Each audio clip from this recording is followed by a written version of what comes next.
Madhavpur area committee కార్యదర్శిగా పనిచేశారు. Khammam, Karimnagar, Warangal divisional కమిటీకి సభ్యుడిగా కూడా పనిచేశారు. తర్వాత 2007లో ఈస్ట్ డివిజన్ కమిటీ కార్యదర్శిగా కూడా నియమించబడ్డాడు.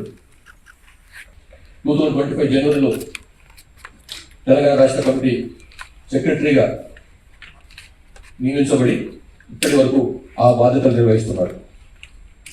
గూని నరసింహారెడ్డి, ఇలియాస్ గంగానాయుడు. ఇక మూడవ సరెండర్ ఇక్కడ బయటకు వచ్చినటువంటి మూడవ నాయకుడు బడే చొక్కారావు ఎలియాస్ దామోదర్.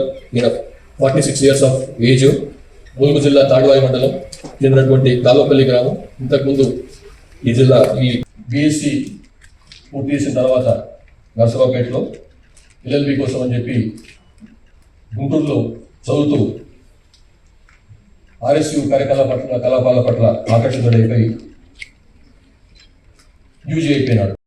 నరహరి ఎలియాస్ సంతోష్, ఇతను east regional bureau member, technical department ఇన్ఛార్జ్గా ఉన్నాడు. జార్ఖండ్లో పనిచేస్తున్నాడు.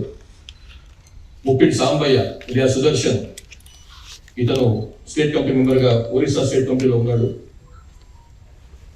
వార్తశేఖర్ ఎలియాస్ మంక్తు, ఈయన దండకారణ్య స్పెషల్ జోనల్ కమిటీలో ఉన్నాడు. ఇంజనీరింగ్ వ్యవహారాలు చూస్తాడు. కమ్యూనికేషన్ వింగ్కు ఈయన ఇన్ఛార్జ్గా ఉన్నాడు. జోడే రత్నాబాయి ఎలియాస్ సుజాత, ఈమె ముప్పాల లక్ష్మణరావు గణపతి భార్య.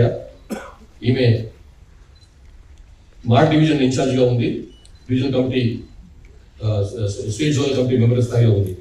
నక్కా సుశీల ఎలియాస్ రేలా, ఈమె డిస్ట్రిక్ట్ కమిటీ మెంబర్ స్థాయి, ఎడ్యుకేషన్ డిపార్ట్మెంట్లో పనిచేస్తుంది దండకారణ్య స్పెషల్ జోనల్ కమిటీలో. ఉతిమి అనిల్ కుమార్ ఎలియాస్ భగత్ సింగ్, ఇతను డివిజనల్ కమిటీ మెంబర్గా ఉన్నాడు. కంప్యూటర్ ఆపరేటర్ దేవ్జీతో పాటుగా ఉండేవాడు. తర్వాత రంగబోయిన భాగ్య ఎలియాస్ రూపి, ఈమె ఏసీఎం స్టేటస్లో ఉంది. మార్డ్ డివిజనల్ కమిటీలో పనిచేస్తుంది. మడివి అడుమే ఎలియాస్ సంగీత, ఈమె కూడా ఏసీఎం స్థాయిలో ఉంది. కేరళ ఎల్ఓఎస్లో పనిచేస్తుంది.